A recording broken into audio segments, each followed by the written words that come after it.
Good morning everybody students.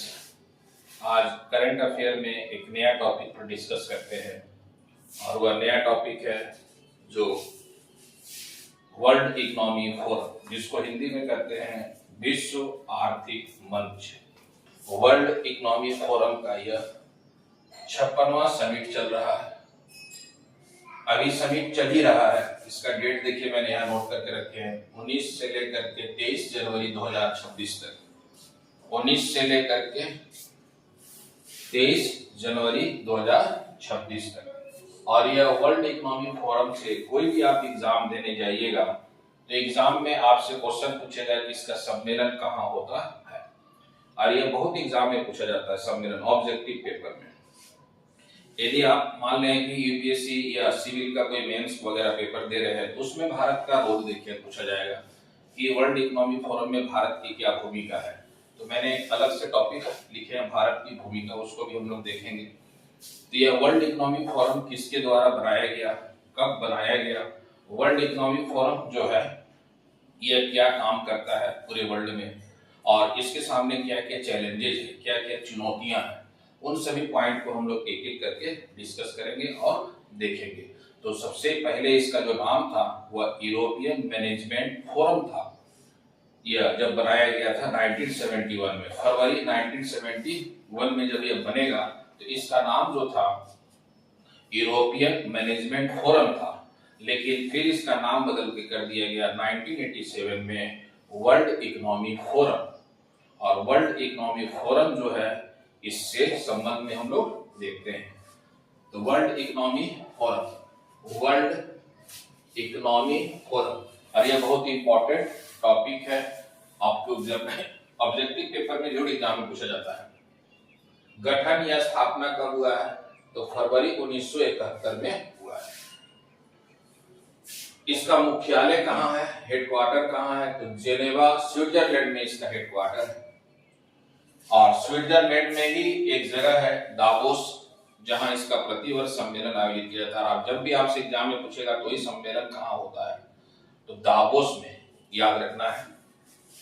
World economic forum बनाया किसके द्वारा गया है, तो जर्मनी के एक प्रोफेसर थे जिनका नाम था क्लास सचवेल, इनके द्वारा बनाया गया। यही आपको संस्थापक हैं वर्ल्ड इकोनॉमिक फोरम का। तो इसके विषय में आप याद रखिएगा, फाउंडर मेंबर कौन है, यह संस्थापक कौन है, तो क्लास सचवेल है। और यह जर्मनी के एक प्रोफेसर थे जिन्होंने फरवरी 1971 में वर्ल्ड इकोनॉमिक फोरम का गठन किए थे। वर्तमान समय में इसका जो अभी वर्तमान समय में चीफ एग्जीक्यूटिव ऑफिसर होते हैं और चेयरमैन, दोनों अभी इसी पद पर काम कर रहे हैं। एक नॉर्वे देश के राजनयिक है, विदेशी राजनयिक है, जिनका नाम है बॉर्गे ब्रेंडे। बॉर्गे ब्रेंडे जो है अभी इसका सीईओ है, यह चेयरमैन है। तो यह भी नाम पूछ सकता है। और यह काम सीईओ के रूप में, यह अध्यक्ष के रूप में कब से कर रहे हैं, ये 2017 से इस पद पर कार्य कर रहे हैं। वर्ल्ड इकोनॉमिक फोरम का एनुअल मीटिंग अभी है। कौन सा एनुअल मीटिंग, तो 56 एनुअल मीटिंग अभी जो है 19 से लेकर 23 जनवरी 2026 में, कहा दावोस में। दावोस कहां पड़ता है, स्विट्जरलैंड में। और यही ऑब्जेक्टिव एग्जाम में पूछा जाता है। आप जब भी पेपर देखिएगा तो यही क्वेश्चन पूछा जाएगा आपसे कि वर्ल्ड इकोनॉमिक फोरम का 2026 में सम्मेलन कहाँ हुआ।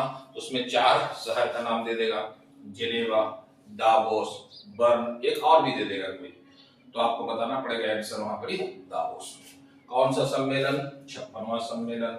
कब से कब तक चला है, 19 से लेकर के 23 जनवरी के बीच में चला है। और तो आप याद रखिएगा, यह वर्ल्ड इकोनॉमिक फोरम का एनुअल मीटिंग दावोस स्विट्जरलैंड में आयोजित किया गया। अच्छा, 56वां जो समिट हुआ उसका थीम क्या रखा गया, थीम मान लीजिए एग्जाम में कभी आ जाए कि थीम क्या रखा गया है, उसका थीम कहिए, उसका मोटो कहिए, उसका स्लोगन कहिए, जो मुख्य विषय होता है वह क्या रखा गया है, तो वह स्पिरिट ऑफ डायलॉग, संवाद, संवाद का एक मंच जो है ना, वो आपको रखा गया है खास करके जो इससे जुड़ा था। आप याद रखिएगा, स्पिरिट ऑफ डायलॉग इसका जो है यह रखा गया है थीम, अभी जो सम्मेलन चल रहा है दावोस में। इसके अलावा देखिएगा जब आप पढ़ेंगे तो एक तो हम लोगों ने देख लिए इसका गठन या स्थापना, इसका हेडक्वार्टर, संस्थापक सदस्य देख लिए, इसके अलावा प्रेजेंट समय में चेयरमैन कौन है वो भी देख लिए, इसका एनुअल मीटिंग का कहां हो रहा वो भी देख लिए, फिर ये इसका समिट का थीम्स क्या रहा ये भी हम लोगों ने देख लिए। अब वर्ल्ड इकोनॉमिक फोरम का काम क्या है, क्या कार्य करता है। और वर्ल्ड इकोनॉमिक फोरम जो है ये विश्व में सभी जितने भी बिजनेसमैन है, सरकार है, सभी को वर्ल्ड में जितनी भी चुनौतियां हो उनको समाप्त करने के लिए और खास करके क्या क्या कार्य है उसके विषय में देखते हैं। उस कौन कौन सा कार्य है उसका मैंने केवल पॉइंट लिखा है आपको, है जो पॉइंट ही एग्जाम में फिर आप उसको एक्सप्लेन कर सकते हैं। सबसे इंपॉर्टेंट जो उसका कार्य है साझेदारी और संवाद मंच, प्लेटफॉर्म फॉर पार्टनरशिप डायलॉग। कहने का मतलब है साझेदारी और संवाद मंच, ये एक प्रकार का क्या है कि संवाद के लिए मंच बनाया गया है जहां पर विश्व के सभी देशों की सरकार, सभी तो नहीं लेकिन जितने भी देश हैं मैक्सिमम वो उपस्थित होते हैं, बिजनेसमैन वहां आते हैं, क्षेत्रीय जो संकट है उसके विषय में वैश्विक जो लोग हैं सभी मिल करके बहुत सारे वहां पर विचारक पहुंचते हैं और वहां पर एक संवाद होता है कि आखिर में वर्ल्ड के लिए क्या क्या चुनौतियां हैं और वर्ल्ड में हम लोग को क्या क्या उस पर कार्य करना है। तो सरकार के साथ मिल करके जो कार्य करते हैं, संवाद के रूप में जो काम करते हैं, वही हो गया साझेदारी और संवाद का एक मंच है जहां पर विभिन्न प्रकार की चुनौतियों के संबंध में वार्ता किया जाता है।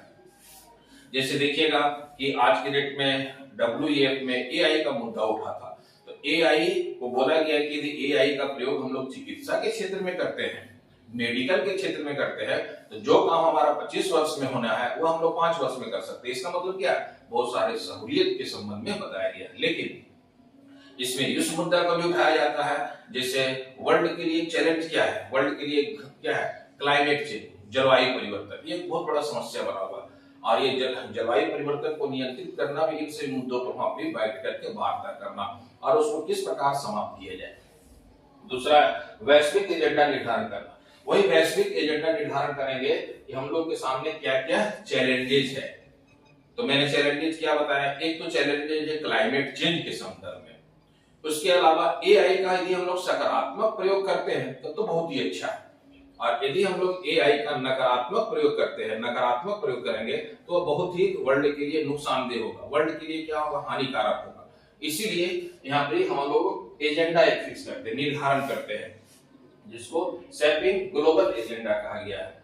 तीसरा जो कारण है हितधारक पूंजीवाद, स्टेक होल्डर कैपिटलिज्म। कहने का मतलब हुआ हितधारक, देखिएगा बहुत सारा शेयर बाजार वगैरह होता है, बहुत सारे जो है बिजनेसमैन अपने पैसे लगाए रहते हैं सभी क्षेत्रों में और उन सभी क्षेत्रों के लिए जो भी पैसे लगाए रहते हैं उनको भी एक स्टेक होल्डर के रूप में, ये कहने का मतलब है उनके पास जो संपत्ति है वो संपत्ति का वो सकारात्मक प्रयोग करें।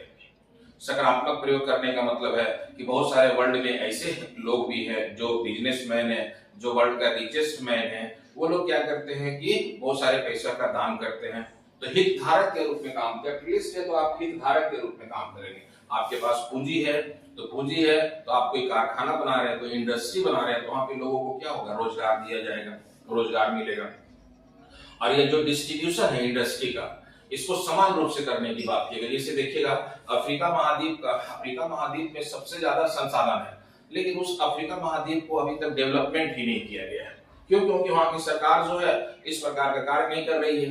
अच्छा, अफ्रीका महाद्वीप में है कि जो है बहुत सारा सिविल वार होते रहता है और ये सिविल वार होने के कारण क्या है कि वहां पर सकारात्मक कार्य नहीं हो पा रहा है। इसीलिए सकारात्मक कार्य करना जरूरी है। जितने भी कैपिटलिस्ट हैं वो अपने कमाने के साथ साथ कल्याणकारी वर्क भी किया करें। इसके बाद अनुसंधान और अंतर्दृष्टि, रिसर्च और इनसाइट्स। देखिएगा बहुत सारे, आप आगे चलेंगे तो बहुत सारा क्या है कि इंटेलिजेंस आ गया है, खास करके बहुत सारी चीजें आपको नया नया आ रहा है। तो नया नया चीजों को हम लोग ऐसा आविष्कार करें ताकि मानवता के विकास, जैसे भारत में क्या कहा गया है कि भारत ने अपने विज्ञान का इस प्रकार प्रयोग करेगा ताकि वर्ल्ड में वैश्विक मानवता का अधिक से अधिक विकास हो। तो अधिक से अधिक विकास करने के लिए ही कहा गया है कि अनुसंधान हो, नया नया रिसर्च हो, चाहे वह स्पेस का सेक्टर हो या आपको खगोल का सेक्टर हो, चाहे वह मेडिकल का सेक्टर हो, जहां भी हो वहां पर सकारात्मक प्रयोग किया जाए अनुसंधान करने का। और सकारात्मक प्रयोग करेंगे तभी पूरे वर्ल्ड में मानवतावाद का विकास होगा, मानव के कल्याण के लिए कार्य होगा, जो सबसे महत्वपूर्ण माना जाता है। इसके बाद है सहयोगात्मक कार्रवाई।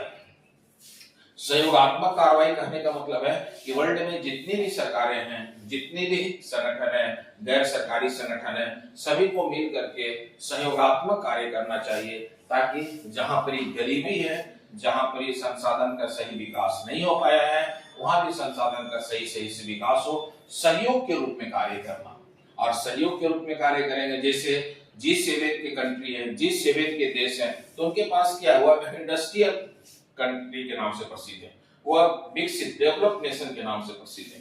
तो वह क्या है कि दूसरे देशों को इंडस्ट्रियल के क्षेत्र में या अन्य क्षेत्र में वह सहायता दे सकते हैं। इसके अलावा विशिष्ट पहल, कुछ ऐसे पहल पर काम करने की आवश्यकता है जिससे अधिक से अधिक लोगों को सहूलियत मिल सके। तो यह इसका WEF का जो है महत्वपूर्ण कार्य है, जो सबसे इंपॉर्टेंट है। आपको जब भी आप कहीं मेंस का यदि आप लिख रहे हैं, यूपीएससी का मेंस में यदि आप क्वेश्चन लिख रहे हैं और उसमें है, इस कार्य को आपको बताना पड़ेगा मेंस में। जबकि ऑब्जेक्टिव एग्जाम आएगा तो ऑब्जेक्टिव एग्जाम में यूपीएससी में क्या पूछ सकता है, कहां हो रहा है, इसका थीम क्या है, वर्तमान में चेयरमैन कौन है, अच्छा इसके अलावा इसका संस्थापक कौन है, यह ऑब्जेक्टिव टाइप से क्वेश्चन आएगा। लेकिन यह जो आप लिखेंगे WE का कार्य, ये आपको मेंस टाइप से लिखना होगा, और ये मेंस में इसका सबसे इंपॉर्टेंट रोल है। अब हम लोग देखेंगे WE में क्या क्या चैलेंजेस है। WEF के पास क्या क्या चैलेंजेस है। चैलेंजेस में मैंने बता दिया क्या कि क्लाइमेट चेंज के संबंध में चैलेंजेस है। इसके अलावा आप कह सकते हैं AI के संबंध में चैलेंजेस है। इसके अलावा अभी देखिएगा वर्तमान समय में वर्ल्ड का जो सिनेरियो है, उस सिनेरियो भी WEF के पास एक चुनौती है चैलेंजेस के रूप में। क्यों? क्योंकि अभी देखिएगा 4 साल से रूस और यूक्रेन के बीच में युद्ध चल रहा है।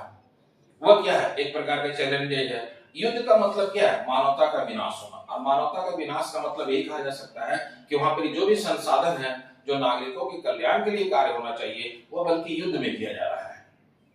इसलिए आप कह सकते हैं क्या है कि रूस और यूक्रेन के बीच में जो 4 साल से युद्ध चल रहा है, वह भी WEF के पास एक चैलेंजेस है, एक चुनौती के रूप में है, उसको किसी प्रकार समाप्त किया जाए। इसके अलावा ईरान के संकट को लेकर के देखिएगा, खाड़ी युद्ध में हमेशा तनाव बना रहता है। इजराइल और फिलिस्तीन के बीच में आपस में क्या है, संघर्ष है, और उस संघर्ष के कारण क्या है, पूरा खाड़ी क्षेत्र में ही संकट है। इसके अलावा जब यह तनाव बढ़ता है तो अमेरिकी सरकार आपको है इस क्षेत्र में आने के बाद ईरान के साथ उनका विवाद शुरू हो जाता है, जिससे क्या होता है, डेवलपमेंट का कार्य रुक जाता है। और डेवलपमेंट का कार्य नहीं होने के कारण क्या है, यह भी WEF के पास क्या है, एक चैलेंजेस है कि चुनौतियां हैं, और इस चुनौतियों को समाप्त करना भी इसके पास, इस पर पहल करना आवश्यक है।